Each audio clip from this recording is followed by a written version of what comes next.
What's up, Capricorn? Alright, my dudes. Eclipse season. Isn't it nice to be done with the eclipses? Oops. It's no longer in our first and seventh house, so that's awesome. For you, however, this eclipse will be in your sixth house. Now, if you have any planets or personal points, like a house cusp that is around 19 degrees Gemini or Sagittarius, then this will probably affect you more strongly. So I would check that in your birth chart. And a couple things that I didn't mention in the intro that I do want to talk about briefly is how coming off of this eclipse, there are a couple of aspects that are pretty prominent. Number one is that it is squaring Neptune in Pisces.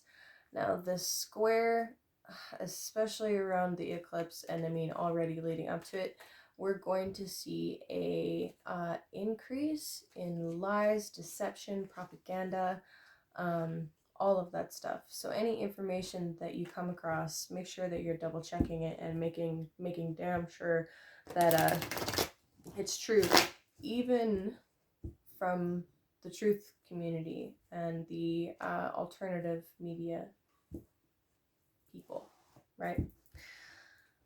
However, there's a supportive trine from Saturn, yay! Supportive trine from Saturn that will really help us to double check, triple check all of that information. And anything that does happen during this eclipse, after this eclipse, that's influenced by the eclipse, I feel like because of that trine from Saturn, eclipses are always bringing faded events, right? But this one in particular, because of the trine to Saturn, Saturn being the Lord of Karma, sorry.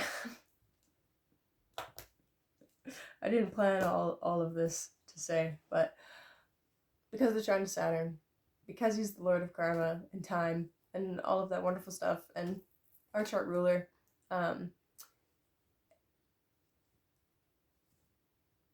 anything that you choose to build coming out of this eclipse, I feel will be built on strong foundations.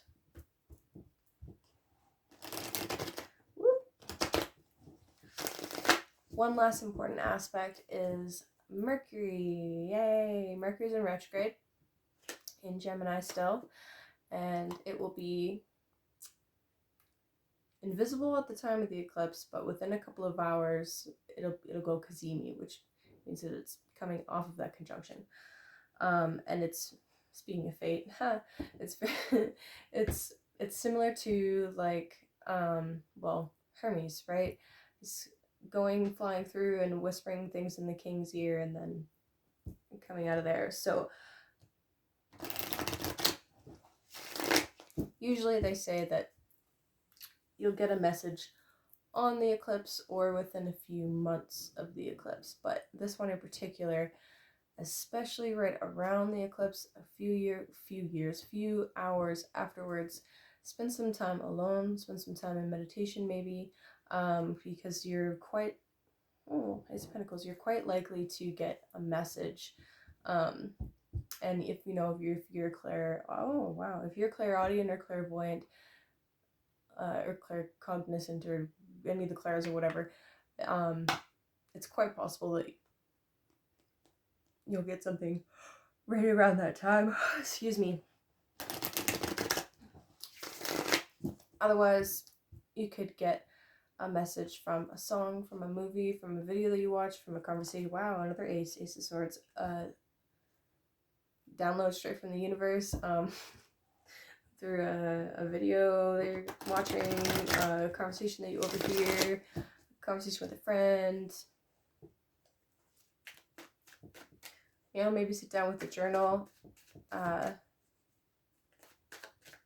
and Start writing about your day. You never know what could happen. Okay, so this eclipse is happening in your 6th house. This is the house of health. This is the house of daily habits, routines, work, service, pets. So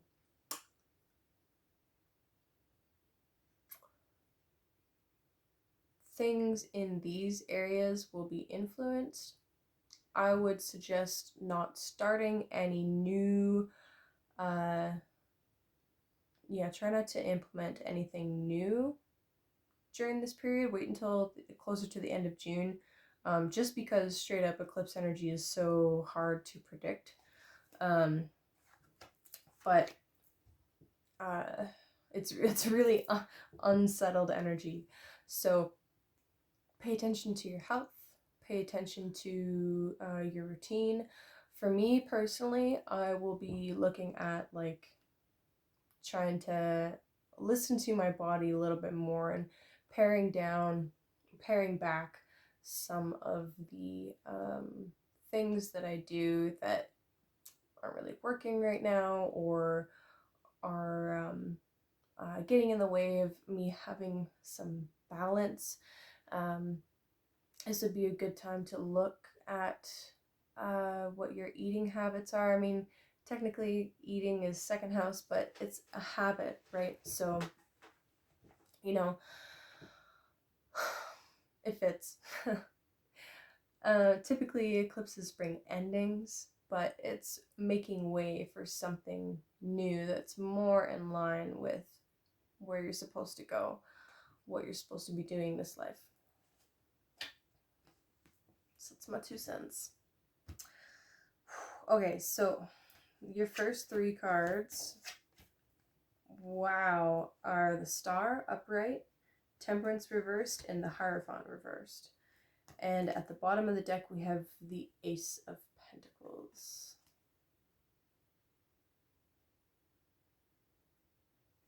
So something new is definitely brewing. Interesting. Wow, Aquarius, Sagittarius, and Taurus. Okay, Capricorn.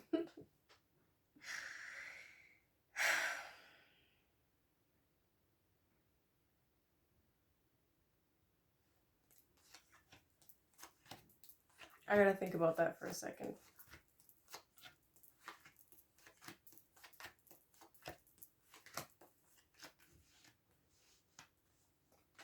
So, Sagittarius, Temperance reversed.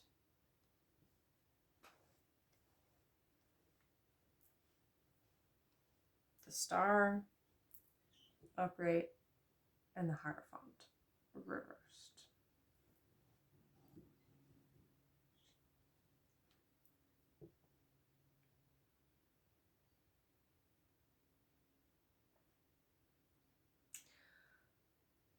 Capricorn.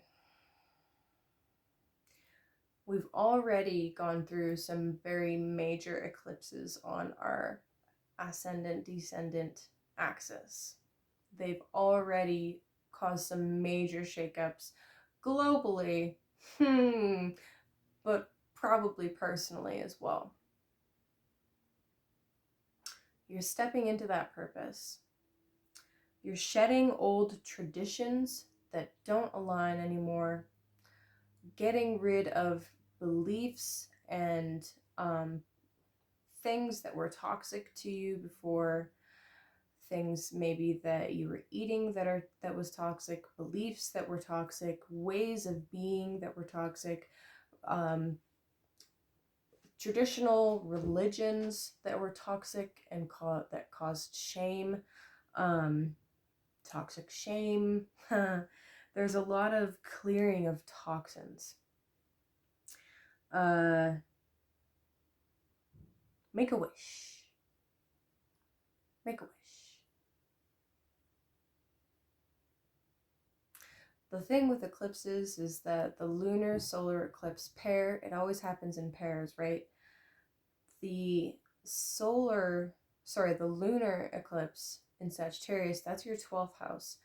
So there is something major that we're letting go of and surrendering that has to do with our subconscious, with our spirituality, with something. And whatever the theme is, it's already come up for us, all like for sure. Maybe. Then the theme is there. Maybe it hasn't quite come to the surface exactly what that is, but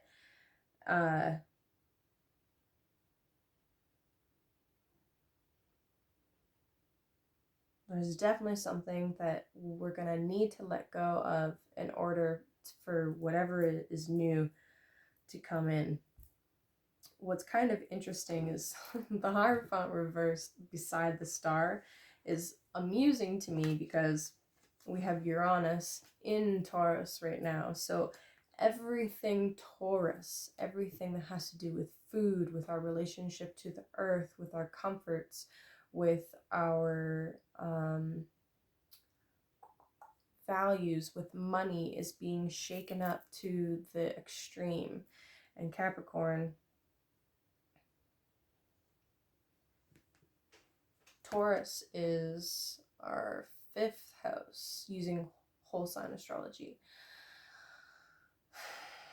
So everything to do with our creativity, our love and romance is being thrown. It's like throwing some rocks and some other shit with some splash of bleach and something into the dryer, and that's Uranus and Taurus. Okay. And the star representing Aquarius, that's where Saturn is, which is our ruler. So it's the correspondences between astrology and tarot just blow my freaking mind. But it's like the cards are telling you to focus right now on your 2nd house, which is Aquarius, to focus on your values and what you want to build for yourself, and the community that you want to build.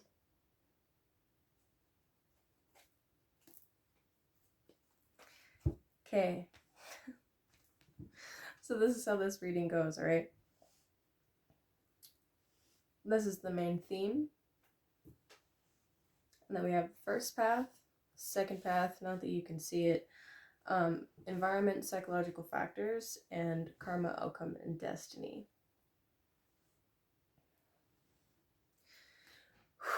I'm nervous. Justice. The 7 of Swords. Fuck. And the Princess of Swords. Oh, damn it.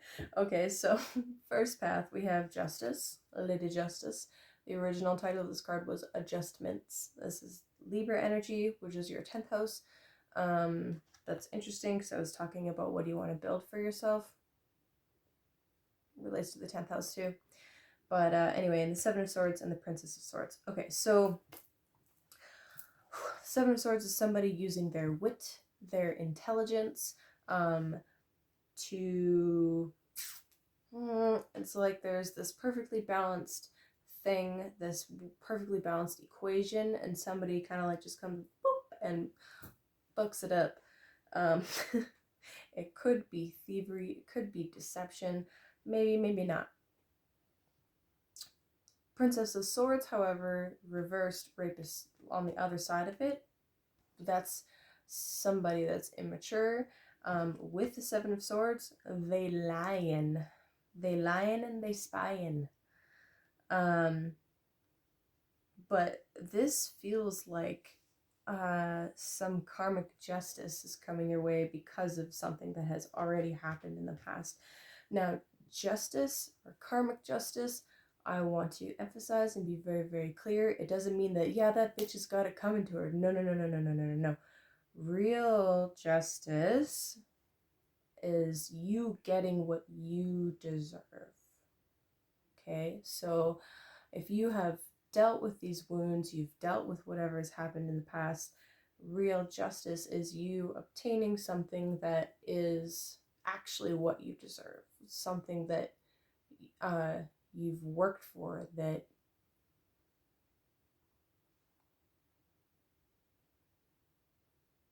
is beautiful and fair. I mean, life isn't fair, the world isn't fair. Capricorn knows this, but it's like there will be a balance. You could also potentially be dealing with a Libra or an Aquarius or both. You could be, yeah. Sixth house is also court settlements. So that's interesting that justice is coming up. You could receive a favorable court settlement. Second path, and or elaboration. So sometimes this is a different path. Sometimes this is just more detail on the path forward. Okay, we have the Seven of Pentacles, the Eight of Pentacles reversed, and the Eight of Wands reversed. So Seven of Pentacles is putting in the work, planting seeds, and knowing that you're not going to be fulfilled for whatever it is that you're planning and doing right now. It's going to come later. The Eight of Pentacles reversed is interesting because we're talking about doing the work and waiting for it to pay off later. But the Eight of Pentacles reversed is like, nah, that you're not doing that. It could also potentially be like issues with your health, because it is Virgo. It could be issues with your health. It could be like, that's one of the reasons why success isn't quite coming just yet. Maybe you're having pain in your body, or yeah, maybe you're having some pains or some psychological issues that you need to deal with.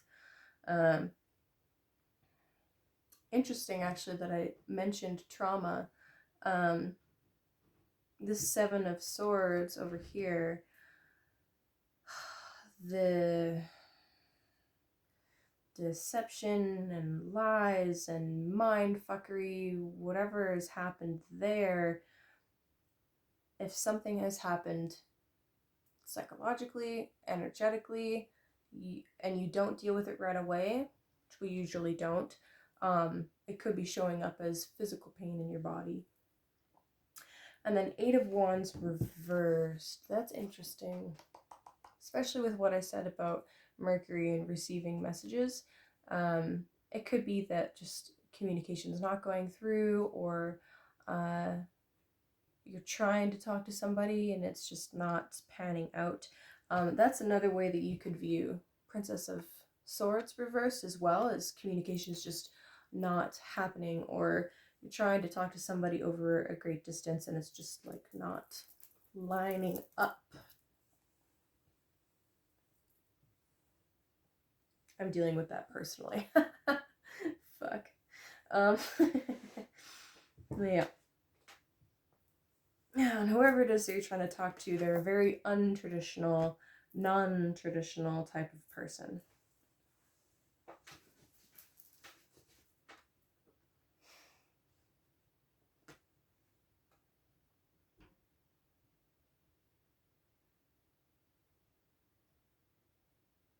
Yeah, it's like putting in a whole lot of effort and it's just not quite panning out. Environment, psychological factors. We have the Last Judgment, Four of Wands reversed, and the Nine of Cups reversed. Shit. Alright, Capricorn. We're awakening. We're being called to a higher purpose. there's some major endings happening. In the Thoth deck, this is called Aeon, which is, no, that's the world, or the universe. Sorry, it's the universe. Never mind. Just kidding. Anyway.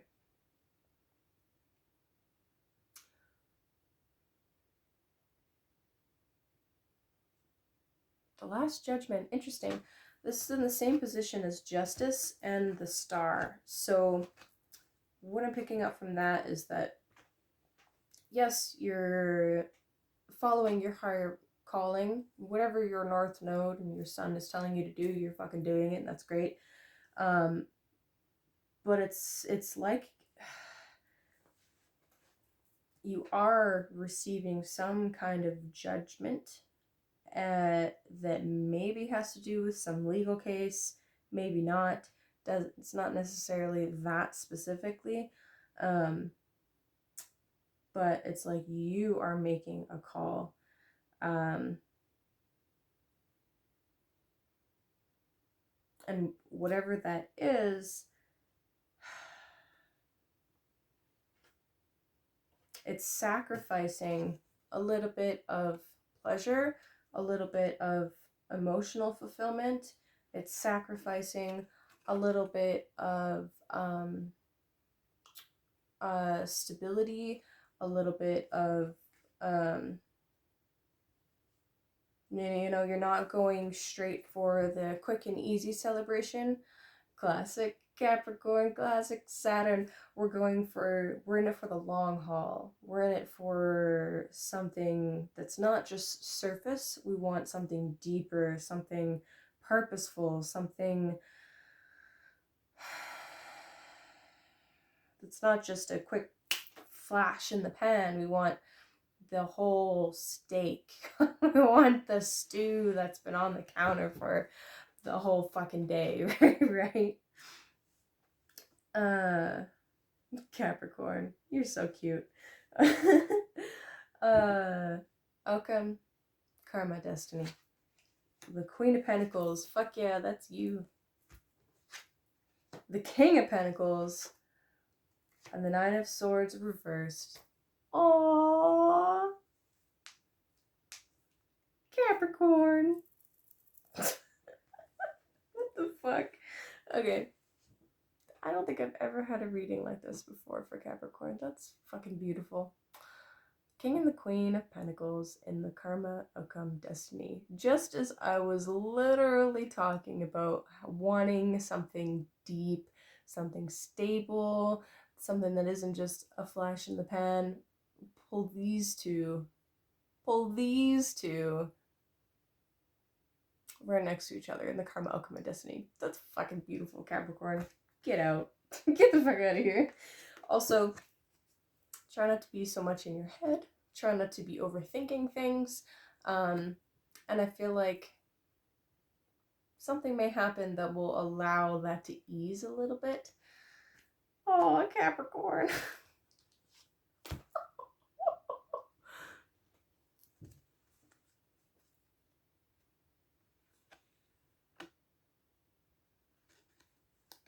Oh, you guys.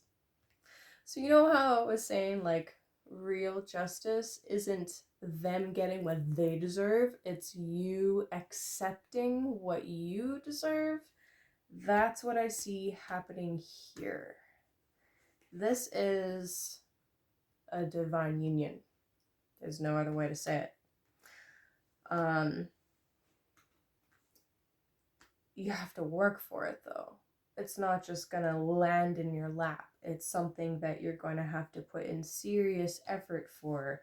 You're in it for the long haul. And, maybe messages aren't quite getting through right now, and there's communication breakdown, and maybe you are dealing with some pain, some issues, some trauma in your body, like my back hurts right now, but and things don't feel stable at the moment, but you're following a higher calling. You're making a judgment call. You are seeking something much deeper than surface stuff. And right now it might feel like the chemistry is just not happening, and things are not traditional and stable at the moment, and that's kind of really fucking you up. But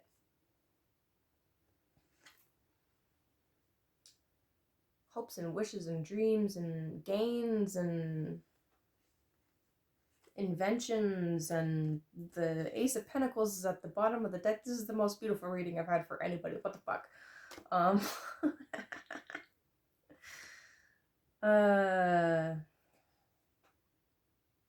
This is beautiful, Capricorn. I wish that I could stay in this energy for every reading. It's wonderful. It's beautiful. I love it.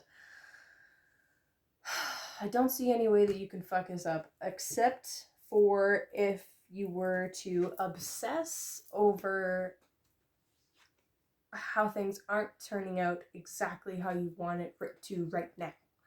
And even then, it doesn't feel like it's something that you can really sabotage. Although you might try. Please don't accept that as a challenge. But Capricorn, that's so fucking sweet.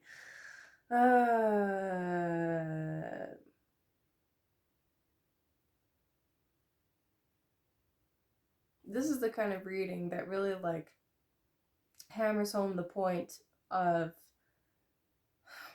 Capricorn's whole like modus operandi. Like, yeah, I'm making the sacrifices right now because I know it's going to pay off. I know what's coming at the end. I know that like things suck right now, but come harvest, I'm gonna be eating all winter and it's gonna be fucking great. With gravy. Yeah. I have a Taurus sun, so I love food. But anyway. Okay, Capricorn. This is a great reading. Thank you so much. Yeah, if you'd like a personal reading, you can either email me or order one through my Etsy store, and I very much appreciated this reading. Thank you. Scorpio was fucked up. Anyway, try to relax a little bit, work on that work-life balance, and peace.